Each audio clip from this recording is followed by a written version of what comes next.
नमस्कार। आप लोग देख रहे हैं रिफॉर्मर जम्मू और आज हमारे साथ खास चर्चा पर खास मेहमान है एस्ट्रोलॉजर विजय जी, विजय शास्त्री जी। और इनसे खास बातचीत करेंगे और खास तौर पर जो कुछ आम दुनिया में, आम पब्लिक के बीच में जो चीजें घट रही हैं, उनका कितना प्रभाव पड़ता है, उनके उपाय क्या होने चाहिए, इस सब पर चर्चा करेंगे। सर, आपका बहुत बहुत स्वागत है हमारे चैनल पर। जी राहुल जी, नमस्कार। और मैं दर्शकों को भी नमस्कार करता हूं इस कार्यक्रम के माध्यम से कि आज के समय पे बदलते प्रकृति के जो स्वरूप हैं और जलमंडल, स्थलमंडल और वायुमंडल में परिवर्तन के माध्यम से बदलता जो स्वरूप है, उसके अनुसार हमें अपने करियर को क्या रूप देना है, हमें अपनी मैरिड लाइफ को क्या रूप देना है और हमें अपने जो भविष्य के लिए क्या किस तरह से योजनाएं बनानी है। शास्त्री जी, मेरा सवाल ये रहेगा कि कैरियर को लेकर जो है आजकल की जनरेशन जो है ना, वो काफी पजल नजर आती है। आज से अगर मैं 15-20 साल पीछे चले जाऊं, जब मैं 26 साल पीछे चले, मैं अपनी ही बात करूं, मुझे ये मालूम था कि मैंने 2000 में अपनी 10वीं की परीक्षा दी है और मुझे अब 11th-12th में नॉन मेडिकल स्ट्रीम देखनी है। उसके बाद मैं ग्रेजुएशन करूं तो किस में करूं, उसके बाद किस कैरियर की तरफ जाऊं, ये सोच कहीं ना कहीं पहले आ जाती थी और कहीं ना कहीं माता पिता की गाइडेंस भी रहती थी। लेकिन आजकल लोग कंपटीशन के जमाने में पढ़ना भी चाहते हैं और अव्वल भी आना चाहते हैं।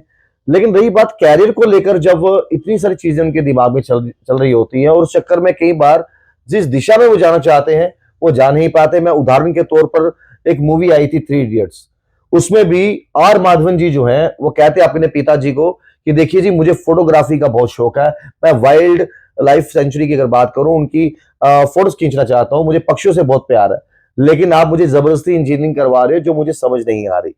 तो कैरियर को लेकर इंसान किस तरह से चुने, क्या क्या चीजों का ख्याल रखे, ये हमारे दर्शक जरूर जानना चाहेंगे। जी, जैसे कि हम अपने जो हमारा ज्योतिष विज्ञान है वो ये बताता है आपको कि जो हमारा जीवन है वो एक प्राकृतिक चल रहा है, वो ईश्वर की डायरेक्शन के अनुसार चल रहा है।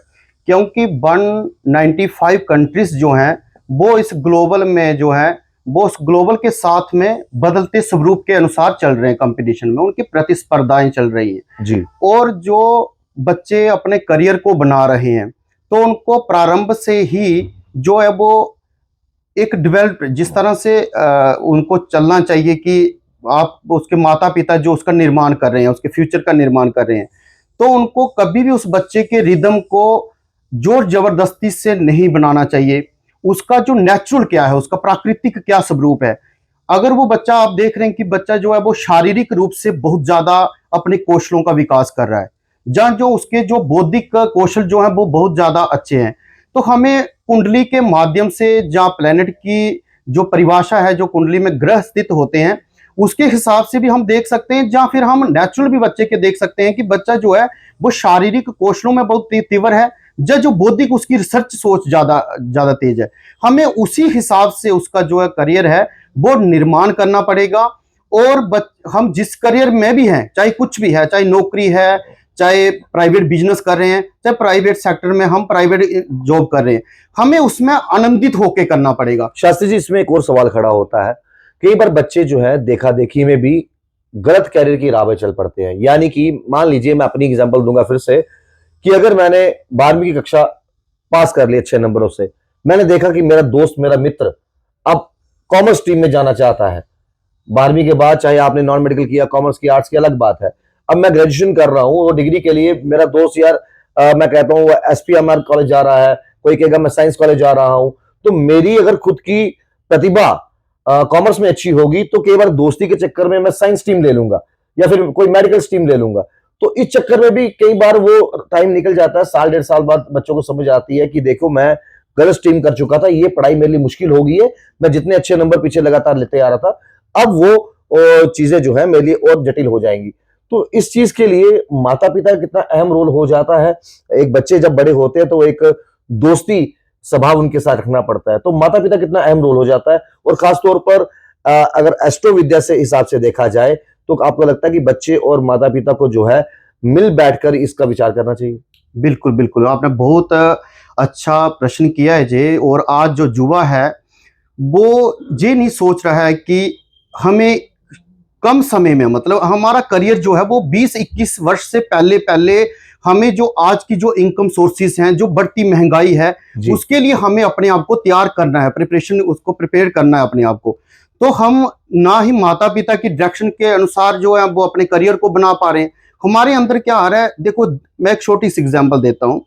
जैसे दशरथ जी है, उनके पुत्र 4 पुत्र हैं और राम जी भी वहां पे उत्पन्न हुए हैं, ठीक है। जी तो अगर वो अपने पुत्र से मोह करते, वो बोलते कि मैं बहुत अमीर हूँ, रिच हूँ, और मैं इनको जो है वो गुरुकुल नहीं भेजूंगा, गुरुकुल पद्धति में नहीं भेजूंगा। जी जो विद्यार्थी है, जो जीवन में कुछ बनना चाहता है, उसको संघर्ष करना ही पड़ेगा। उसको माता पिता के पास जितना भी पैसा है, धन है, उसका मोह उसको नहीं होना चाहिए। उसको अपने बलबूते पे जो अपने आने वाला जो करियर है, आपने प्रश्न किया कि जैसे 12वीं तक हम पहुंचते हैं और 12वीं के बाद हमारा जो है वो ग्रेजुएशन में जाते ही हमारी पूरी रिदम जो है वो टूट जाता है। जी उसका मेन कारण क्या होता है कि जो हमारी विद्या की जो रफ्तार है, उसमें क्या होता है, अचानक से बदलाव आना। बदलाव आना, वहां पे क्या होता है, आपकी बहुत सारी स्ट्रीम्स जो है वो बिखर जाती है। किसी के लिए जो है वो मेडिकल है, हम क्या करते हैं, हम देखो देखी में कार्य करते हैं। नहीं, ऐसा नहीं होना चाहिए। आपको क्या करना पड़ेगा, आप अपनी इच्छा शक्ति को जागरूक करो। सबसे पहले आप इच्छा शक्ति जागरूक करो कि आपका मन किसमें है, आपकी इच्छा किसमें है। अपने मन की बात समझिए हाँ, कि मन वो की बात आप करना क्या चाहते हो, बिल्कुल क्या फिर करना आप शेयर कीजिए अपने टीचर्स के साथ, अपने जी। माता पिता के साथ। शशि, इसको आगे लेकर चलते हैं। ये तो बात थी कैरियर और पढ़ाई को लेकर। एक चिंता होती है आजकल विवाह को लेकर। चाहे आज से 40 साल पिछला दौर हो या आने वाले कुछ साल हो, हमेशा माता पिता कहते हैं कि आप पढ़े लिखें, अच्छे अफसर बने, अपने आप को संभालें, कल को विवाह होगा, आपकी जिंदगी आने वाले समय में और भी अच्छी हो जाएगी। लेकिन यहां पर भी एक कुछ लोग कहते हैं लव मैरिज और अरेंज मैरिज के बीच में फंस के रह जाते हैं। हालांकि विवाह कैसे भी हो, पति पत्नी की बननी चाहिए और वो चीजें दोनों पर डिपेंड करते हैं, बैलेंस डिपेंड करता है। लेकिन एक कहावतें निकलती हैं, देखिए जी, लव मैरिज ज्यादा सक्सेसफुल है या फिर अरेंज मैरिज ज्यादा सक्सेसफुल है। लेकिन लव हो या अरेंज हो, एक समय ऐसा आता है कि आज की नौजवान पीढ़ी कहती है हमने शादी ही नहीं करनी, तो शादी से घबरा रहे हैं, शादी ना करने का विकल्प ढूंढ रहे हैं। इसके पीछे की वजह आप क्या समझते हो? जी, इसमें जो हमने शोध किया ज्योतिष के माध्यम से भी, और ऐसे भी लोगों को जो साइकोलॉजिस्ट जो हमने स्टडी किया, उसमें क्या कारण है कि हमारा जो विवाहिक जीवन है वो भी एक नेचुरल, अगर हमारी बॉडी के हिसाब से देखा जाए तो हमारी 18 वर्ष से लेकर 25 साल की जो आयु है, वो आपको नेचुरल जो है वो शादी के लिए एक समय देती है कि आप जिस समय में आप जो है शादी के लिए सही डिसीजन ले सकते हैं इस समय पे जी। लेकिन कभी कभी बच्चों का जो है वो करियर नहीं बना होता, उस करियर की वजह से वो उनकी शादी हो जाती है लेट। अब मैं दूसरा कारण इसका बताता हूं, इसका क्या कारण है। इसका कारण है इमोशन से लोग डर रहे हैं। अब हमारे अंदर अगर इमोशन जैसे गुस्सा है, हमारे अंदर क्रोध है, लोभ है, अहंकार है, मद मत्सर्य ईर्ष्या द्वेष, हम इन चीजों को क्या कर रहे हैं, प्राकृतिक चीजें हमारे अंदर, शरीर के अंदर जो प्राकृतिक है वो हमारे कंट्रोल में ही नहीं है वो सारी चीजें। उसी के लिए हमारे शास्त्रों में हर एक, हमारा हिंदू शास्त्र की बात करते हैं, 16 संस्कार हैं।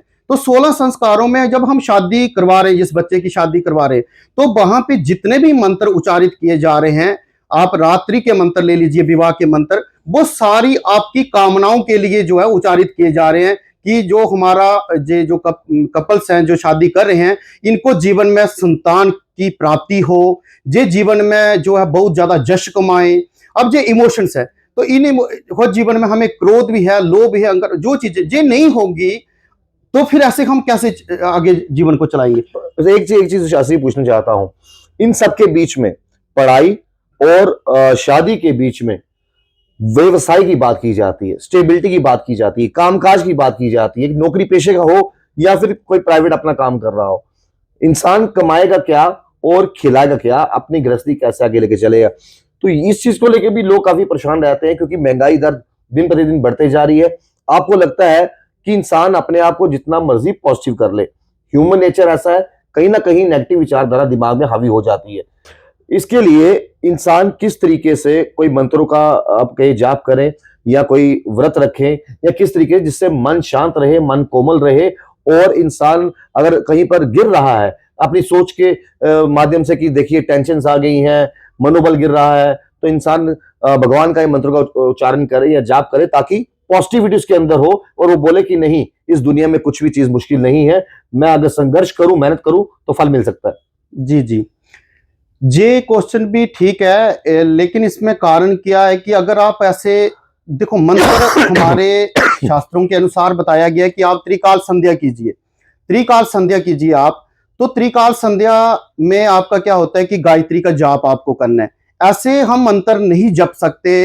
अब आप गृहस्थी के व्यक्ति हैं, तो गृहस्थी के व्यक्ति जो है वो ऐसा मंत्र लेके बैठ जाएंगे, वो संन्यास वाला, क्योंकि बहुत सारे मंत्रों के टाइप्स हैं, कोई शत्रु के लिए, कोई रोगों के लिए, अलग अलग तरह के मंत्र हैं। मंत्र की बात करूं मैं तो ये एक ऐसा स्फुरन है जो हमारी आत्मा को एक जागरूक करता है। अब जब आपने मंत्र को जागरूक कर दिया, आप मंत्र को जागरूक कर रहे, स्फुरन कर रहे उसको, तो मंत्र की साधना ले लिया आपने, तो उसको आपको वो मंत्र क्या करेगा, आपकी जो पहले मूलाधार चक्कर को भेदते हुए, ब्रह्मरंध्र से भेदते हुए नवग्रह, वायुमंडल, स्थल मंडल, जल मंडल इत्यादि, जहां मतलब नवग्रहों को भेदते हुए, वो सातों लोकों को भेदते हुए पर ब्रह्म जो ऊर्जा है, जो पूरी ऊर्जा पूरे ब्रह्मांड को, तो उसके साथ वो जो जाके उसका स्फुरन जो है वो लगता है उसके साथ, ठीक है, आत्मा और परमात्मा का कनेक्ट। तो खैर, कई सारे सवाल लगातार हमारे से हम जो है इनसे कर रहे हैं, और जाते जाते एक अहम सवाल, क्योंकि जैसे जमाना बदल रहा है, डिजिटल जमाना है, एआई का आजकल बड़ा दौर चल रहा है, और मैं जानना चाहूंगा शास्त्री जी, हम प्ले स्टोर पे देखें कई सारी ऐसी ऐप हैं जिसमें हाथों की लकीरों के बारे में बताते हैं, आप ऐसा कीजिए, या फिर एआई के जरिए इंसान सब कुछ जान लेते हैं। ये ऐप जो है वो कितनी काम की है, कितनी सच्चाई है, या फिर जो डाटा पूरा इकट्ठा करके रखा होता है गूगल में, वही डाटे के अनुसार जो है आपको परोसा जाता है चीजें। जी, ये बहुत ज्यादा अपने समय पे, क्योंकि जो जनरेशन है इस समय पे, वो सोचती है कि हमें जहाँ पे ऐप के माध्यम से जो ज्योतिष मिल रहा है, हमें चाहे वो हस्त रेखा के माध्यम से मिल रहा है, जहाँ हमें जो कोई और तरीकों से मिल रहा है, जहाँ टैरोट हो गया, और जहाँ न्यूमरोलॉजी हो गई, वेदांग ज्योतिष हो गया, कि फिर जो भी अलग अलग तरीके हैं, ठीक है, वो सभी तरीके तब हैं जब उसके पीछे बैठा हुआ गुरु है कोई। अगर गुरु आपको निर्देशित कर रहा है, वो उस समय की ऊर्जा को महसूस कर रहा है, जो आज की चीज है। आपने ऊर्जा का जिक्र किया शास्त्री जी, माफ कीजिए टोक रहा हूं। देखिए, बहुत सारी एप्स ऐसे भी हैं जिन पर आप एस्ट्रोलॉजर हो, टैरो कार्ड रीडर हो, या फिर कोई पाम रीडर हो, वो वीडियो कॉल के जरिए भी घर बैठे जो है उनको बता देते हैं कि आपकी ग्रहों की स्थिति क्या चल रही है, आपके आने वाले दिन कैसे हैं, पीछे क्या गया। वो जो वीडियो कॉल पर चीजें समझा देना और प्रैक्टिकल आमने सामने जैसे मैं आप बैठे हैं, क्या उसमें भी 19-20 का फर्क रहता है कि इंसान सामने है, वो अनुभूति हो रही है, वो पॉजिटिविटी नजर आ रही है, वो नेगेटिविटी नजर आ रही है, क्या है। तो वीडियो कॉल और आमने सामने बैठने में कितना अंतर नजर आता है, और कितनी चीजों का जो है फर्क पड़ेगा अगर कोई इंसान वीडियो कॉल पर है या फिर सामने है।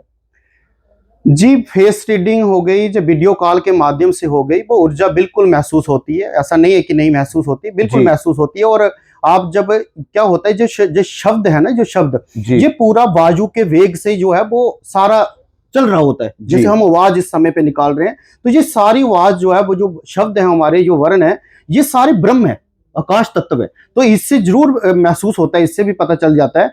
मेरा मेन जो बताने का जो कारण है वो यही है कि जो आप एआई के माध्यम से, जो बनावटी आप सॉफ्टवेयर के माध्यम से देख रहे हो, वो आपके लिए सही चीजें नहीं ला सकता। क्या ऐसा मान के चलें कि कोई इंसान बीमार हो जाए, सिर दर्द है या पेट दर्द है, कोई बहुत लोग ना घर पे कुछ दवाइयां रखी होती हैं, मुझे गैस होगी मैंने गैस की टिक्की खा ली, मुझे सिर दर्द हो गया मैंने पेन किलर खा ली, या फिर बंदा गूगल में या एआई में देख लेगा कि पिछले 3 दिन से खांसी है, मैं कौन कौन सी दवाइयां खा सकता हूं, तो वो डॉक्टर को बिना दिखाए वो दवाइयां ले लेता है, और कई बार भारी नुकसान जो है वो होता है बॉडी का, शरीर का। तो आपको लगता है कि जिस तरह कोई शारीरिक बीमारी है, डॉक्टर को दिखाना बहुत जरूरी है, वो एग्जामिन करेगा, वो 2 टेस्ट बताएगा, उसी तरह जो है घर बैठे अगर आप सब गूगल से ज्ञान ले लोगे, उससे ज्यादा बेटर है कि कई बार वो ज्ञान आपके लिए अधूरा होगा, जो आपके लिए बुरा भी हो सकता है। बिल्कुल बिल्कुल बिल्कुल, यही चीज ज्योतिष के ऊपर भी स्टिक बैठती है कि आप मैं अभी थोड़े दिन पहले ही देख रहा था कि बहुत सारे लोगों को सोशल मीडिया के माध्यम से बताया जा रहा है कि आप शुक्र को मजबूत कीजिए, शुक्र को मजबूत कर दीजिए, ऐसा हो जाएगा। अरे भाई, वो लग्जरी लाइफ जो शुक्र आपको दे रहा है, वो जरूरी नहीं है कि आपकी कुंडली में वो शुक्र ही दे रहा है लग्जरी लाइफ। आपके जो कुंडली में 12 भाव हैं, उसमें पत्नी का मालिक बृहस्पति भी बन सकता है, आपके सुखों का मालिक सूर्य भी बन सकता है। लग्जरी लाइफ आपको कोई भी प्लेनेट दे सकता है, वहां पे अपना अपना डिपार्टमेंट मिला जाता है उन ग्रहों को। तो ऐसा नहीं है कि हम अलग शुक्र के उपाय करने लगे, शुक्र वहां पे मार्क होके बैठा हुआ और आप उसको शुक्र को डिग्री दे रहे हैं वहां पे, तो जाओ उसके उल्टे सीधे उपाय कर रहे हैं। तो आपको गूगल से हर उपाय इस तरह से करते हो जिससे आपके ऊपर नेगेटिव रिजल्ट बिल्कुल पड़ते हैं। आपको बिना गुरु के कभी भी, जहां बिना एस्ट्रोलॉजर के कभी भी किसी उपाय को ऐसे नहीं करना चाहिए। और फेस रीडिंग है या न्यूमरोलॉजी है, कोई भी है, मैं किसी को ये नहीं कहता कि ये कोई ऐसे है, ऐसा नहीं है। सभी का अपना अपना एक अस्तित्व है, सभी अपने अपने कुछ कार्य करके ही वहां पे पहुंचे हुए हैं। तो शास्त्रों के लिए मैं निंदा नहीं करता, पर यह जरूर है कि बिना गुरु के मत कीजिए किसी भी चीज को, बिना डॉक्टर के दवाई ऐसे मत खाइए। आप डॉक्टर को आप अपनी बॉडी जो है वो चेक करवाइए, उसी हिसाब से आप दवाई लीजिए। आपकी वो देखेगा कि कितनी आपको बीमारी यहाँ पे लगी हुई है, उसी हिसाब से वो देगा, क्योंकि उसके पास एक्सपीरियंस है, उसको मालूम है कि इस व्यक्ति को हम किस तरह से ठीक कर सकते हैं। मैं एक और सवाल आपसे पूछूंगा, बड़ा इंटरेस्टिंग सा सवाल है, बहुत सारे व्यूअर्स देख भी रहे होंगे। मैं सोमवार तो अंडा मीट खा लेता हूं, लेकिन मंगल और वीर नहीं खाता। मैं बुधवार तो खा लेता हूं, लेकिन ये जो लोगों का बनाया हुआ मिथ है कि देखिए जी मंगलवार हम माथा टेकने जाते हैं, तो हर वार तो भगवान का ही है। अगर आप ये कहोगे कि सोमवार को मेरे को पाप की छुट्टी है, उस दिन भगवान छुट्टी पे है, तो मैं पाप कर सकता हूं, मंगलवार को नहीं करूंगा। इन चीजों को किस तरह से देखते हो और क्या एक आपकी तरफ से उनको सलाह रहेगी? देखो, मेरी सलाह इसमें यही रहेगी कि परमात्मा ने आपकी जो सृष्टि बनाई है, उन्होंने सत्वगुण, तमोगुण और रजोगुण में बनाई है। तो हमारे जो पीढ़ी दर पीढ़ी रक्त संबंधित किस तरह से चलता आ रहा है, जैसे हम ले रहे हैं कि कोई शैव संप्रदाय से चलता आ रहा है, जब कोई कालीवीर के उनके देवता जो कुल देवता हैं कालीवीर जी हैं, वो परंपरा जिस हिसाब से चलती आ रही है, हम अगर उसमें कुछ भी छेड़खानी करते हैं तो ऐसे समझ लो जैसे एक गाड़ी का पुर्जा दूसरी गाड़ी में डालने के बराबर है। वो आपको गड़बड़ी करेगा, आगे भविष्य में जाके गड़बड़ी करेगा। आज आप जो बोल रहे हैं कि शुक्रवार को खाने से हो जाएगा, शनिवार को खाने से हो जाएगा, बारों का बिल्कुल प्रभाव है।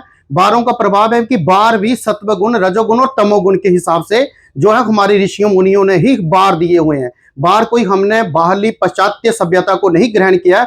आज भी बहुत सारे जो बारों के हिसाब से जो है वो विचार करते हैं। मेरा ये नहीं है कि आप नॉन वेज नहीं खाइए, वो नहीं खाइए, आपकी जैसी परंपरा रही है आप उस हिसाब से चलिए। अगर आपकी परंपरा में जो चीजें कोई खा रहा है वो चलती आ रही हैं, मैं वहां पे उनको नहीं बोलूंगा कि आप सत्वगुणी बन जाइए, रजोगुण बन जाइए, तमोगुणी बन जाइए। ये परिस्थितियां होती हैं राहुल जी।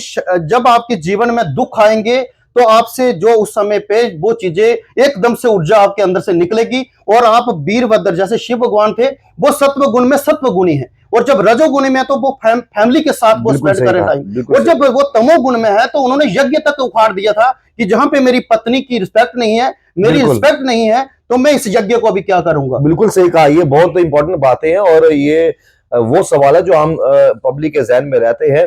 एक सवाल और इससे मिलता जुलता है, वो सवाल ये है कि बहुत सारे लोग जो है ना वो सोमवार भी मंदिर जाएंगे, भगवान शिव शंकर को मानते हैं, मंगलवार भी माता रानी के मत्था टेकने जाएंगे, बुधवार भी, वीरवार भी, शुक्रवार भी, शनिवार भी। ये जो पूरे हफ्ते और रविवार को, ये पूरे हफ्ते हर भगवान की माला जपना और हर भगवान से अपनी इच्छाएं मांगना। और कहीं कभार मैंने कहीं सुना है, क्या पता मैं उसमें गलत भी हूं, मैं माफी भी चाहूंगा अगर कुछ लोग अगर देखकर आपत्ति जताए, मैं पहले माफी मांग लूं।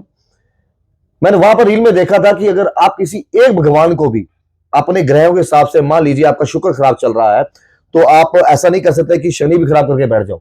आप ऐसा नहीं कर सकते कि भगवान शिव शंकर से भी आप ऐसे कोई पाप कर लो उस दिन की आपके साथ ऐसा हो जाए। ये सभी भगवानों की माला जपना और अपने चीजों को मांगना, या फिर इंसान में दूसरी तरफ अगर देखा जाए कि किसी एक भगवान की पूजा करता है और कहेगा इसी की मैं समाधि लगा के पूजा करूंगा, तन मन धन से मैं भगवान शिव शंकर को मानता हूं, और अगर मैं हर जगह सबको मानने लगूंगा, ना मैं उनकी पूजा पूरी तरीके से कर पाऊंगा, ना ही मैं गणेश भगवान जी की कर पाऊंगा, ना मैं शनिदेव जी की कर पाऊंगा। ये जो दिमाग में चीजें चलती हैं, इनका जवाब आखिरकार पब्लिक कहां से ढूंढे? जी, बिल्कुल आपने बहुत अच्छा जो है प्रश्न किया हुआ है।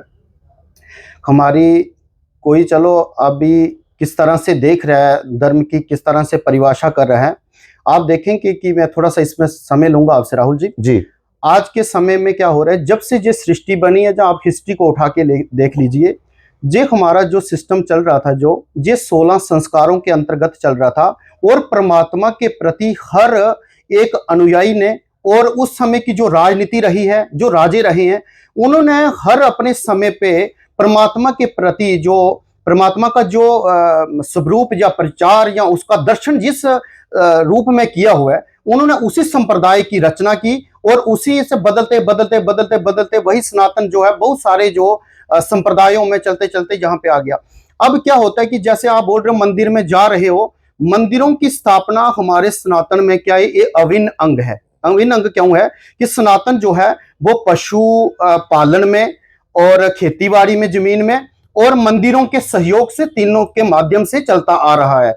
बहुत सारी परेशानियां जो है सनातन के लोगों ने परेशानियां जो महसूस की हुई है, कंदराओं में जाके छुपे हुए हैं। उस टाइम पे कैसे कैसे उन्होंने अभी तक भी जो सनातन हो से जुड़े हुए सनातन की अगर मैं बात करूं तो इसमें आता है कि परमात्मा के द्वारा बनाया हुआ ये पूरा ब्रह्मांड, ये पूरी प्रकृति सनातनी है। तो इसमें मैं कभी भी किसी जाति को नहीं इसमें बोलूंगा कि ये जाति नहीं है। कोई परमात्मा को किस रूप में मान रहा है वो उसकी अपनी विशेषता है, उसके संप्रदायों के अकॉर्डिंग है। वो कैसे मानता है, हमें उसमें आपस में नहीं भिड़ना चाहिए, ना ही आपस में लड़ना चाहिए। और मंदिरों में जो दान की व्यवस्थाएं बनाई गई हैं, आपको अपनी मर्जी से दान करना है। ये जो पूजा पाठ की आपने बात बोली, ये गलत चीज है।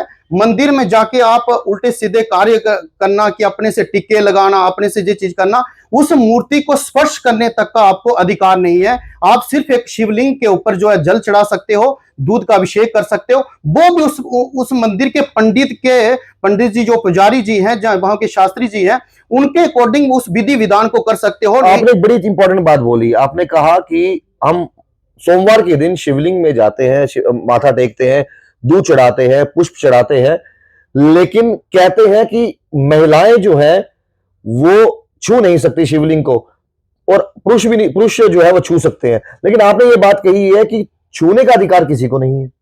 क्या ऐसा है कि भगवान को जिसको आप मानते हो, आप उनकी जिस भी रूप में मानते हो, शिवलिंग को आपको छूने का अधिकार नहीं है? देखो इसमें क्या है कि जो क्या बोलते हैं, शुद्धिकरण की बातें की गई हैं शास्त्रों में। जो लिखा गया है कि आप जिस अनुष्ठान को कर रहे हो, सांख्य कारिका का एक श्लोक है, उसमें लिखा गया है कि दृष्टवदानुश्रविका सखय अतिशय युक्ता। उसमें दिखाया गया है कि आप जो पूजा पाठ करने लगे हो, कोई कार्य को करने लगे हो, उसमें अगर अशुद्धि रहती है तो आपको अशुद्धि का भी फल मिलने वाला है। आप उसमें मंत्र बोलने में कोई गलती करते हो, उसका भी फल आपको मिलेगा। क्यों? आप उस समय पे संकल्प के सहित कार्य कर रहे हो, आप कुछ मांग रहे हो भगवान से। और जब उस पूजा विधान को जहां तो कीजिए नहीं, जहां जिसको जो नॉलेज है उसके अकॉर्डिंग आप कीजिए उसको। मंदिर में अगर कोई जाता है, सुबह ब्रह्म काल में उठकर, मुहूर्त में उठकर या नहा धोकर मंदिर में चला जाता है, और दिल में छल कपट है, लेकिन नहा धो के आए हैं जी, भगवान से कुछ मांगना है अपने लिए, अपनों के लिए। दूसरी तरफ एक व्यक्ति सुबह नहा के नहीं गया, मुंह धोया और चला गया, लेकिन सच्चे दिल से प्रार्थना कर रहा है, सच्चे दिल से भगवान से मांग रहा है, तो किसकी प्रार्थना स्वीकार होने के आपको लगता है कि आसार नजर आते हैं? एक तो अंदर से स्वच्छ हो गया, मन स्वच्छ नहीं है, तन स्वच्छ करके गया है। एक का तन स्वच्छ नहीं है, लेकिन सच्चे मन के पास जा रहा है मांगने के लिए। बहुत अच्छा प्रश्न किया आपने राहुल जी। ये जैसे बोलते हैं ना कि हम आत्मा की जागृति, जब आपकी आत्मा की जागृति हो चुकी है तो आपको अपने आप महसूस होगा कि ये दूसरा व्यक्ति दुखी है तो इसको हम भी दुखी रह सकते हैं। दूसरे का रक्त निकल रहा है तो आपको भी महसूस होगा रक्त हमारी बॉडी से निकल रहा है। बिल्कुल। आप अपने इष्ट को, अपने भगवान को, अपने माता पिता को किस रूप में, किस स्वरूप में मान रहे हो, दूसरे को इससे कोई दिक्कत नहीं होनी चाहिए। आप मंदिर में जाइए, दर्शन कीजिए, आपके पास समय है, उस मंदिर में जो पुजारी हैं उनके अंतर्गत आप पूजा करवाइए।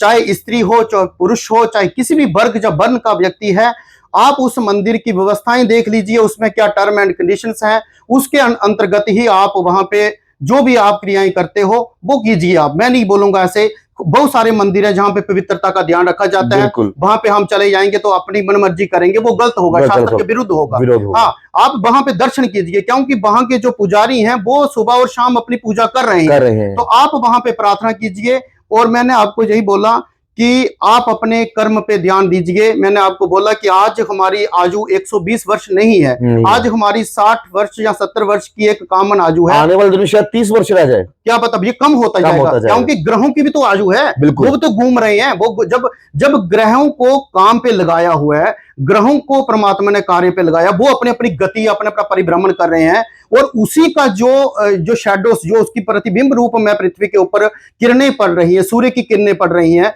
और जो चंद्रमा की कलाएं पड़ रही हैं जो धरती के ऊपर, उसी से तो प्राणी जीवित रह रहा है, उसी बाजू से तो हमारे प्राण जीवित हैं। अब जितने ग्रह इत्यादि जो हमें, जो सूर्य हो गया, चंद्र हो गया, तो वही हमें जो है वो प्राण दे रहे हैं वहां। तो वो प्राण अभी क्या हो रहा है कि अब आयु जो है कम होते जा रही है। और मेरी जो थोड़ी सी प्रेडिक्शंस हैं कि आने वाले समय पे सांस की दिक्कतें बहुत ज्यादा लोगों को आ सकती हैं। हाल ही में पीछे कोविड के दौरान भी काफी रही है, और आने वाले दिनों में ऐसी चीजें हो सकती है। कहते हैं कि बगल में छुरी और मुंह में राम राम, और दिमाग और दिल में ये चीजें आती हैं कि देखो जी, इस जन्मों का फल जो है ना अगले जन्म में मिलेगा। हालांकि समय बदला है, आप सुबह कर्म करो, आपको दोपहर शाम को ही उसका फल मिल जाएगा।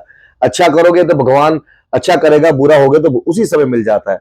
लेकिन ये जो कुछ ढोंग रचाकर कुछ लोग हैं जो इस तरह की विद्या का, मैं कहूं कि मिस यूज करते हैं, जिस हर फील्ड में ऐसे लोग होते हैं, और जो प्रचार करते हैं कि बड़ी बड़ी बातों को लेकर कि हम धर्म गुरु हैं, हम सनातन का प्रचार कर रहे हैं, हम भविष्यवाणियां करते हैं, हम ये करते हैं, उसकी आड़ में भी कुछ लोग ऐसे हैं जो अपना स्वार्थ ढूंढ रहे हैं। इन लोगों से कैसे बचा जाए?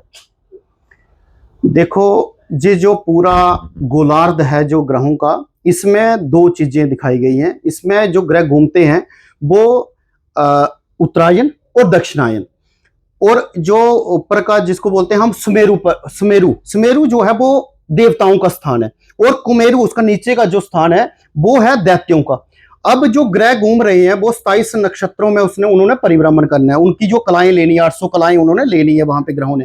तो वहां पे ग्रह जो है वो, हम ये नहीं कह सकते कि कोई गलत कर रहा है, वो पूरा सिस्टम आपसे करवाएगा। और रही कंट्रोल करने की बात कि आप इस समय पे तूफानों को कंट्रोल कर लोगे, किसी युद्ध को कंट्रोल कर लोगे, किसी आपदा को कंट्रोल कर लोगे, राहुल जी कोई भी कंट्रोल नहीं कर सकता।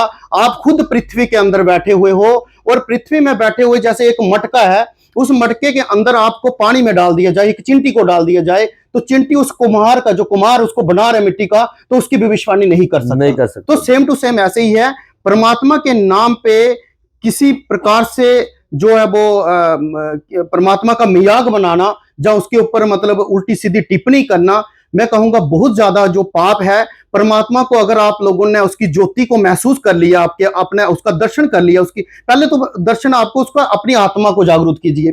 अब जब आपने वो चीज कर ली है, जागरूक कर ली है, तो वो आपकी ज्योति जो है वो मृत्यु पर्यंत तक वो है ज्योति, वो आपकी वो जैसे वो जगनी चाहिए। जब मुझे मेरी जग गई तो मैं क्यों दूसरे को वो, बिल्कुल ये कलयुग का जमाना है, अभी तो सही कलयुग आया भी नहीं, और मैं कहता हूं ना जाने वो कैसा होगा। चलो, उसके बीच भी एक सवाल, आजकल की जनरेशन को बहुत चीजें जल्दी हासिल करनी है, पैसा, शोहरत, नाम, बड़ी बड़ी गाड़ियां, इतना पैसा हो हमारे पास, इतना नाम हो, जय जयकार हो हर जगह। और ये सवाल अहम क्यों बन जाता अपने आप में शास्त्री जी? क्योंकि वो इंसान कई बार भगवान का रास्ता छोड़कर शैतान को पूजने शुरू हो जाते हैं। उन्हें लगता है कि अगर हम शैतान को बना लिया, शैतान हमें कुछ ही पलों में वो सब चीजें दे देगा जो भगवान के रास्ते में चल चलकर लंबा अरसा लग जाएगा। क्या पता इस दुनिया में मिले या ना मिले, हम तो इतने सालों से भगवान की पूजा कर रहे हैं। लेकिन कुछ लोग जो हैं गलत विचारधारा के साथ, गलत लोगों के बातों में आकर शैतान की पूजा कर शैतान से सब कुछ हासिल करना चाहते हैं। उन लोगों की जो कई बार हमने देखा है हालत भी ऐसी होती है कि अंत समय वो मौत भी मांगते हैं, उनको मौत की प्राप्ति नहीं होती, ना जान के कैसे दिन निकलते हैं। बहुत सारी चीजें ऐसी होती है। ये जो चीजें हैं इसको किस तरह से देखते हो? क्योंकि आजकल की जनरेशन जो है ये सब कुछ बड़ा जानना चाहती है। जी, इसको हम देखते हैं, जैसे कि सर्वप्रथम मैं वही समझाऊंगा आपको कि आगम और निगम। आगम और निगम क्या है? जो आगम ज्ञान है वो शिव के द्वारा पार्वती माता को दिया गया ज्ञान, जिसमें आता है डामर तंत्र, जामल तंत्र, या आगम के जो भी जितना भी ज्ञान है, जो तंत्र विद्या हो गई या जो परमात्मा को जानने का ज्ञान हो गया, वो आगम में आता है। और जो निगम है वो है हमारा जो अपौरुषेय, जो वेदों का ज्ञान, उपनिषद, पुराण इत्यादि जो ज्ञान। तो दोनों, पार्वती ने जो शिव को ज्ञान दिया वो वैष्णव थे, पार्वती माता, तो उन्होंने वेदों का ज्ञान जो है वो वार्तालाप में, संवाद में उनको प्रोवाइड किया। और पार्वती माता ने जो है शंकर से जो लिया वो आगम का ज्ञान लिया। अब उन्होंने क्या बोला है पार्वती माता ने कि आगम को आप जो है वो गुप्त रूप से उसको जो है गुप्त रखिए, गुह्य रखिए, उसका जो तमाशा मत कीजिए आप। अगर वहां पे जितना मर्जी आप तंत्र अध्ययन कीजिए, आप उसमें लिखा गया है कि तंत्र किसी के आज ऊपर आज आप मारण प्रयोग कर रहे हो, आप वशीकरण प्रयोग कर रहे हो, या किसी और तरह की विद्या का प्रयोग कर रहे हो, वो करने तो जा रहे हो, लेकिन जब जिस दिन उस विद्या को कोई उखाड़ने वाला कोई आ जाएगा तो आपकी जो पीढ़ी है वो कई समय तक बर्बाद हो जाएगी। क्या इसके पीछे की मंशा देखी जाती है, या फिर मैंने बहुत सारी चीजें हैं, हम इन चीजों को प्रमोट नहीं करते कि काला जादू, ये वशीकरण वगैरह, इस चीज को लेकर हम प्रमोट नहीं करते। सवाल इतना सा है कि क्यों लोग जो हैं जल्दी भड़क जाते हैं, देखा देखी में ये सोचते हैं हमें शैतान ही बहुत जल्दी इसको खुश कर देंगे, हमें सब कुछ मिल जाएगा। क्यों ऐसी विचारधारा कुछ लोगों की हो जाती है कि शैतान को पूजने के चक्कर में कि हम ये चीजें सीखेंगे, हम किसी को भी अपने वश में कर सकते हैं, वो कठपुतली बना सकते हैं, हम ये कर सकते हैं।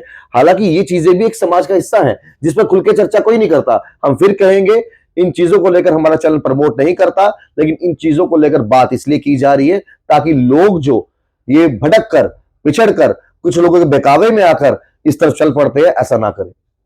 देखो, तंत्र भी अपनी जगह पे बहुत सारे लोगों को ठीक करता है। मैं इसका नहीं निकल, मैं आपको पहले बोला बताया राहुल जी कि अगर कोई किसी भूत प्रेत पिशाच का कोई शिकार होगा तो उसको वो, उसकी जो नॉलेज रखता होगा व्यक्ति, वो वही परोपकार के माध्यम से आपको ठीक करेगा। क्या पीछे की मंशा जानी जाती है कि इसकी मंशा क्या है? उस व्यक्ति को ठीक करना, ये व्यक्ति कष्ट भोग रहा है, इसके ऊपर किसने तंत्र मंत्र विद्या कर दी है, इसको ठीक कैसे किया जाए, क्या वो मंशा? या फिर एक मंशा रहती है कि मुझे दुनिया में सब कुछ चाहिए, शोहरत चाहिए, मतलब मैं राज करूं दुनिया में? तो मंशाएं तो अलग अलग है ना दोनों की। जी, वो अगर वो गुण रूप में कार्य कर रहा है, गुण रूप में कर रहा है, किसी का भला करने का माध्यम से कर रहा है कोई भी, तो वो बहुत अच्छी चीज है। लेकिन अगर किसी को बर्बाद करने की दृष्टि से कर रहा है, मिसयूज कर रहा है, तो वो वहां पे भगवान में नहीं छोड़ेगा, नहीं छोड़ेगा भगवान, क्योंकि जिसका बनाया हुआ जो सिस्टम है वो कहीं ना, मैंने आपको बोला, एक हाथ में आपको एक दशा जो है, ग्रहों की एक दशा आपको कोई अमृत कलश देती है और दूसरी दशा आपसे छीन भी लेगी, सेम टू सेम ले लेगी। देख लेना आप, जिस बंदे ने जब ये चीजें की होंगी उसके सामने जो करके दोबारा घूम के वहां पे आ जाएंगी। तो हमें कभी भी ऐसा जो नकारात्मक ऊर्जा का प्रयोग कभी भी नहीं करना है। हाँ, अपने प्रोटेक्शन के लिए, अपने प्रोटेक्शन के लिए आपके पास काली माता की साधना है, चंडी माता की साधना है, आपके चंडी माता के हो गए, हनुमान हो गए, आपके बहुत सारे देवता जो हैं वो जो इन चीजों को तो कुछ भी नहीं समझेंगे वो यहाँ पे। तो ऐसे आप अपने देवी देवताओं की भी अपनी जो ऊर्जा है उसको बना के रखिए आप।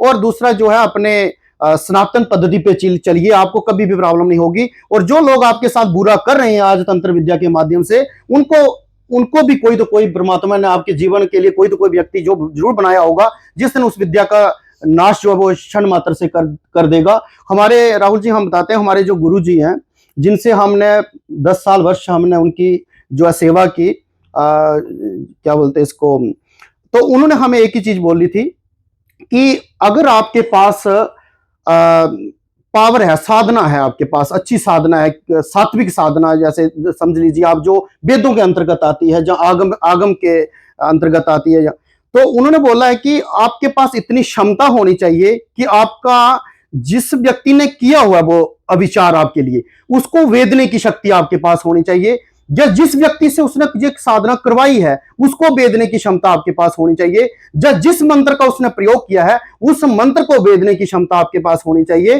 ताकि आपका जो भक्त है वो जो है वो उसका जो अविचार है वो नष्ट होना चाहिए। बड़ी अच्छी आज बातें और बहुत अच्छा ज्ञान आज हमें शास्त्री जी ने दिया, और ये तमाम वो बातें हैं जो इस दुनिया में फिलहाल घट रही हैं। और जल्द ही हम जो है इसी तरीके से, आपके कोई सवाल होंगे, आपके जहन में कुछ और होंगे, और वो भी आप हमें कमेंट बॉक्स में जरूर रखिएगा कि हमारे ये सवाल है, हमारी जिंदगी में ये कुछ घट रहा है और हमारे साथ ये कुछ हुआ था। अगर आपके भी प्रस्ताव होंगे तो आप रिफॉर्मर जम्मू के जो है कमेंट बॉक्स में रख सकते हैं, हमें मैसेज में मैसेज कर सकते हैं, फोन नंबर आपके पास है कॉल कर सकते हैं, शासी जी का फोन नंबर यहाँ पर होगा, पूछ सकते हैं। और बड़ी सारी चीजों से बचा कैसे जाए, देखिए इंसान जो है कई बार गलती से अनजान से भूल तो कर देता है, लेकिन भूल को सुधारना कैसे है वो चीजों के भी कुछ उपाय होते हैं। लेकिन एक चीज ये पूरे कन्वर्सेशन में जो है वो देखने को मिली है कि चाहे जिंदगी में आपके कुछ भी हो जाए, जब सृष्टि घूमती रहेगी, समय एक ऐसी चीज है उसने घूमना ही घूमना है। सुबह है तो शाम भी होगी, शाम है तो रात भी होगी, रात है तो सुबह भी होगी। तो समय एक ऐसी चीज है जो बदलता रहता है। दूसरी बात यह है कि देखिए इस पूरी कन्वर्सेशन में जितने भी टॉपिक्स पे हमने बात की, इंसान पॉजिटिव रहे, पॉजिटिव फ्रेम ऑफ माइंड से रहे, थॉट्स पॉजिटिव हो। उसके अगर दिन खराब भी चल रहा है लेकिन उस खराब दिन में भी अच्छा क्या उनके साथ गुजरा वो सोचिए। अगर आप खराब के बारे में सोचोगे, दिमाग में ख्याल भी वैसे आएंगे, सोच भी वैसे आएगी। आप ये देखो कि आपको दिन में कौन सा अच्छा इंसान मिला है, कोई नहीं मिला, पूरा दिन खराब निकला, तो भगवान के दर में जाके माथा टेको और कहो भगवान इससे भी बुरा मेरा दिन निकल सकता था लेकिन इसी से गुजारा हो गया। तो पॉजिटिव जितना आप रहोगे उतनी पॉजिटिविटी आप आगे पीछे फैला पाओगे। तो हम फिर किसी और एपिसोड के साथ दोबारा से मिलेंगे। फिलहाल मुझे इजाजत, नमस्कार।